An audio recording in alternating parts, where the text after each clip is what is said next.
Hello. Marlborough, New Zealand's largest wine region, is 50 years old this year.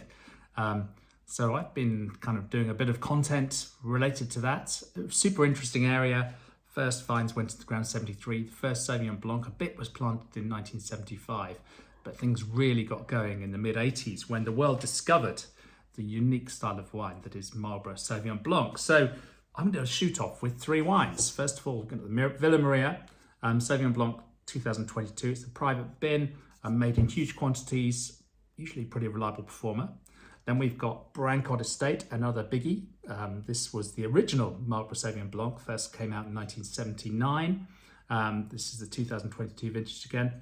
Another huge name in Marlborough. And then to complete this triumvirate, we have the Oyster Bay 2022 as well. So wines of a pretty similar price point, large production wines. What are they like? 2022 is a pretty good vintage. Let's start with Villa Maria. This is made in good quantities. It's actually made in Marlborough, but then before the wine is finished, it's put in tankers and shifted up to Auckland, where it's then cold stabilized and bottled because power is cheaper in Auckland. They've got a big winery there, so that's the Villa Maria. So what's it say in the back label? Nothing terribly much, apart from 12.5% alcohol, so let's give it a whirl. Lovely aromatics, very typical. A bit of passion fruit, pungent citrus, really lovely, crisp, taut, pure aromatics that you'd expect. There's a little bit of green in the mix as well. In the palate, really high acidity, but nicely complemented with this pungent, crisp citrus fruit. Quite a linear sort of wine. Taut, very expressive. Let's move on then to the Oyster Bay.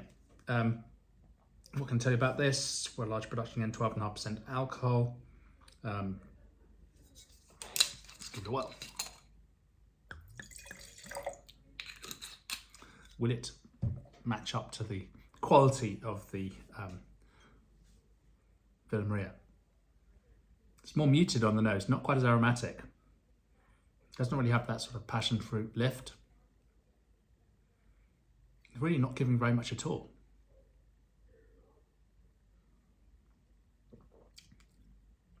Palate, citrus, bit of pear, maybe a hint of peach as well, but quite muted really. And it's just a generic, crisp, dry white. I guess I'd spot it as Sauvignon, but Marlborough Sauvignon, this doesn't have the character you'd expect of a good Marlborough Sauvignon.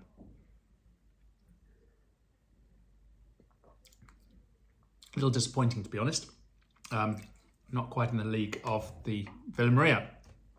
Finally, Brancott. This is also 12.5% alcohol.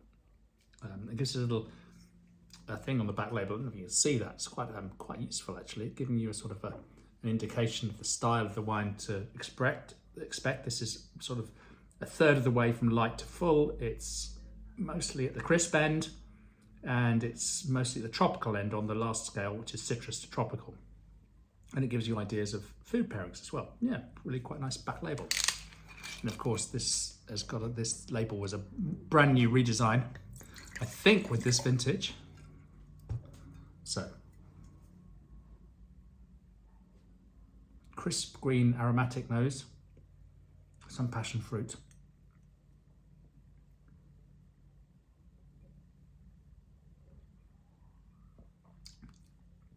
Quite nice palate though.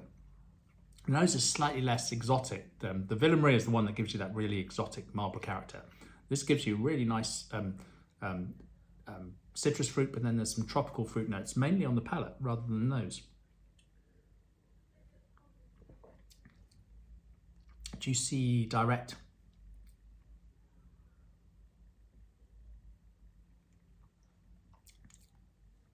Fresh. Quite impressive. But for me, I think, let me go back to the Villa Maria.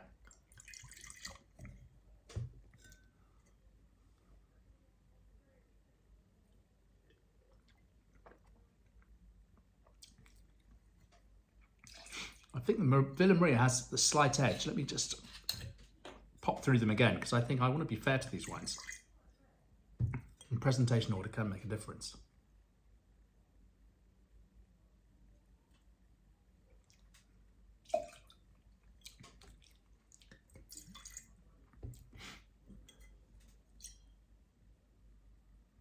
Yeah, I think that's the order I rank them in. I think the winner is the Villa Maria, just because there's beautiful aromatics. In second place, and I'm pushing Villa Maria quite close, is the Brancott. And then some distance behind these two, we have the Oyster Bay. There we go. The Marlborough Sauvignon Blanc shoot off. Thanks for watching.